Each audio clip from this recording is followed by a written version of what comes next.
மக்களே, இன்று நாம் திருக்குறள் 545ஆம் குறளை பார்க்கிறோம். இது திருக்குறளின் பொருட்பால் பகுதியில் உள்ள அரசியல் என்னும் இயலில் இடம்பெற்றுள்ள செங்கோன்மை அதிகாரத்தின் 5ஆம் குறள். இயல்பொழிக் கோலொச்சும் மன்னவன் நாட்ட பெயலும் விளையுளும் தொக்கு.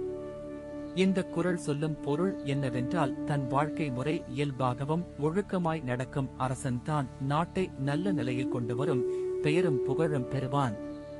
ஏனெனில் ஒழுக்கம் இல்லாத அரசன் நாட்டை சேதப்படுத்தும். சிலர் அதிகாரம் கையாள்வதில் தாமாகவே பலன்களை பெறுகிறார்கள். ஆனால் உண்மையான வெற்றிதான் திடமான சேவை.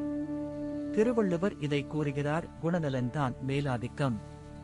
இந்த குறள் முக்கியமானது என்று சொல்லுவது, நாட்டின் முன்னேற்றம் தனியார் நலனில் அல்ல, பொதுநலத்தில் அடிப்படையிலேயே இருக்க வேண்டும் என்பதுதான்.